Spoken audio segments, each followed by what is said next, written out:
अक्सर जब घर में कोई हत्या की वारदात या फिर चोरी की घटना होती है तो सबसे पहले शक घर के सदस्यों या फिर वो इंसान जिसे घर का सब कुछ पता होता है उसी पर जाता है और बहुत से मामलों में आरोपी घर का ही कोई न कोई होता है। कैथल के गांव मोहना में मां बेटी की हुई हत्या की गुत्थी को भी पुलिस ने सुलझाया तो हत्या करने वाला आरोपी महिला के देवर का नौकर इस्माइल अली निकला। मां बेटी की हत्या के साथ साथ आरोपी ने उनके बेटे सक्षम को भी बुरी तरह से घायल कर दिया। पुलिस ने जब घर में जाकर देखा तो महिला गीता का शव खून से लथपथ नीचे फर्श पर पड़ा था। वहीं बच्ची का शव बेड पर पड़ा मिला।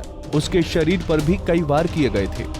थाने में मोहना गांव में एक डबल मर्डर हुआ था जिसमें एक मां और बेटी की हत्या कर दी गई थी और उसके बेटे को गंभीर रूप से घायल कर दिया था। उसमें पुलिस ने मुकदमा दर्ज करके और उसमें तत्परता से कार्रवाई करते हुए CIA 1 की टीम ने और जो उसमें आरोपी है उसको गिरफ्तार कर लिया है। आरोपी का नाम इस्माइल अली उर्फ राजू है जो कि उसके जो मृतका है उसके हस्बैंड के जो चाचा का लड़का लगता है उसके यहाँ एज नौकर वो एज अ सर्वेंट काम करता था और उसी ने ये वारदात को कल रात को ये अंजाम दिया है।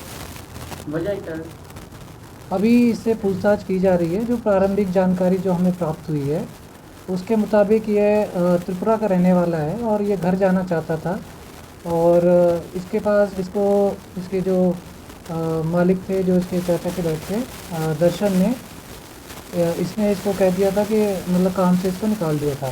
तो इसके पास पैसे का क्रंच था तो पैसे के लालच में पैसा लेकर और भागने के लिए यहाँ से उस चक्कर में इसने ये इस वारदात को अंजाम दिया है। दरअसल इस्माइल को कुछ दिन पहले नौकरी से निकाल दिया गया था।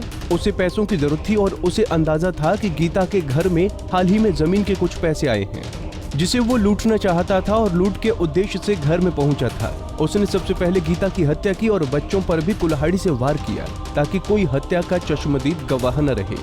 हमने नौकर को अभी निकाला, मतलब उसको 20 तारीख तक का टाइम दे रखा था, उसका हिसाब किताब कर दिया था, उसको वहाँ से मतलब भेजने का वो पूरा तैयारी कर चुके थे। तो इसको पता था कि इसके घर पैसा है? नौकर को ये अंदेशा था क्योंकि इनके बीच में जो प्रॉपर्टी थी वो कोई हाईवे में गई थी, इसका कुछ कंपनसेशन वगैरह मिला था तो उसको इस वजह से लगता था कि इनके पास पैसा हो सकता है। तो बरामद भी क्या हुई? अभी मैंने कहा कि रिमांड लेकर पूछताछ की जाएगी और उसमें आगे की जो सारी कार्रवाई है वो की जाएगी। जो हत्या हुई है वो हथियार साथ लेके वेपन के बारे में मैंने कहा वो वेपन अपना लेकर आया था, बाकी जब रिकवरी की जाएगी तो सारी चीज़ें उसके बाद ही क्लियर होंगी। क्या होता है? जो कुल्हाड़ी से उसने जो बताया अभी तक कुल्हाड़ी से उसने किया।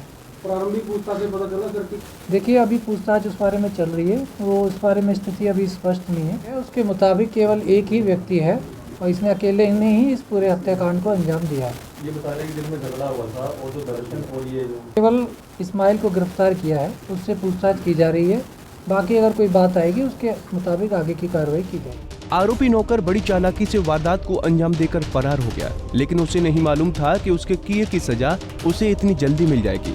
फिलहाल इस्माइल अली को रिमांड पर लेकर अन्य पहलुओं से जांच की जा रही है। पुलिस ये जानने की कोशिश कर रही है कि मां बेटी की हत्या में कोई और लोग भी शामिल हैं या नहीं। कैथल से जोगिंदर कुंडू, पंजाब केसरी टीवी। हमसे जुड़े रहने के लिए हमारे YouTube चैनल को सब्सक्राइब करें और नई वीडियो की नोटिफिकेशन के लिए बेल आइकॉन को दबाएं। अगर आप ये वीडियो Facebook पर देख रहे हैं तो लाइक जरूर करें और ज्यादा से ज्यादा शेयर करें। धन्यवाद।